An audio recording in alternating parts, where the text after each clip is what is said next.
নমস্কাৰ বন্ধু বান্ধৱীসকল, মোৰ ইউটিউব চেনেল আপোনালোকক সকলোকে আদৰণি জনাইছোঁ। আজি মই আপোনালোকৰ লগত পুঠি মাছৰ বাতি চৰচৰি ৰেচিপিটো শ্বেয়াৰ কৰিম। আশা কৰিছোঁ সকলোৱে ভাল পাব। ৰেচিপিটো একেবাৰে কম উপকৰণেৰে ৰান্ধিব পৰা এটা ৰেচিপি।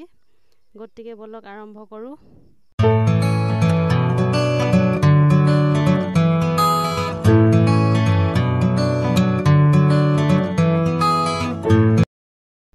পুঠি মাছৰ বাতি চৰচৰিৰ বাবে মই 200 গ্ৰাম মাছ লৈছোঁ আৰু এইখিনি মই কাটি বাছি ভালদৰে ধুই ৰাখিছোঁ।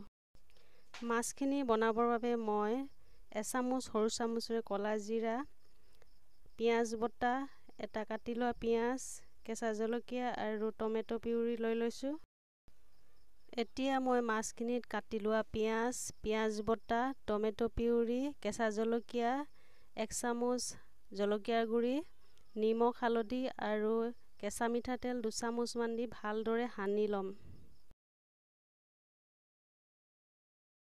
মাছখিনি ভালদৰে সানি লোৱাৰ পাছত এটা কেৰাহী গৰম কৰি তাতে 2 চামুচমান মিঠাতেল দি দিছোঁ। মিঠাতেল কমকৈ দিছোঁ কাৰণ মাছখিনি সানোতে মিঠাতেল দিয়া আছে।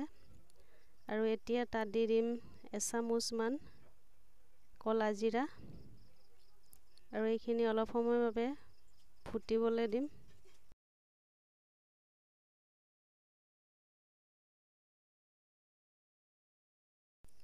ক'লা জিৰাকেইটা ফুটাৰ পাছত তাতে মাছখিনি দি দিছোঁ আৰু এই বাতিটোতে পানী অলপ লৈ মাছখিনি ঢালি দিম।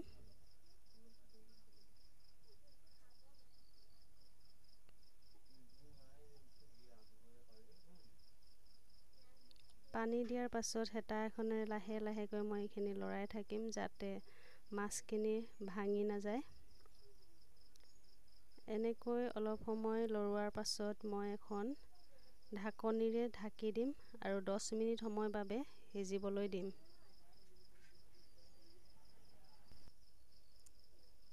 10 মিনিটৰ পাছত এয়া মাছখিনি ভালদৰে সিজি গৈছে।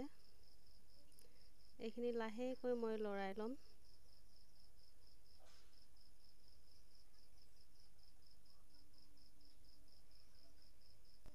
তাৰপিছত মই ঢাকোন লগাই গেছৰ ফ্লেমটো হাই কৰি দিম যাতে পানীখিনি শুকাই যায়।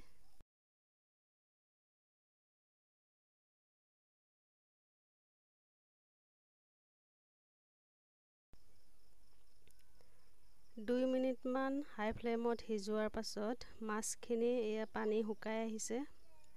মাছখিনি প্ৰায় হৈ গ'ল। এতিয়া ইয়াত মই ধনিয়া পাত দি মিক্স কৰি ল'ম আৰু মোৰ বাতি চৰচৰিখন ৰেডি হৈ গ'ল। এতিয়া এইখিনি মই ভাতৰ লগত পৰিৱেশন কৰিম।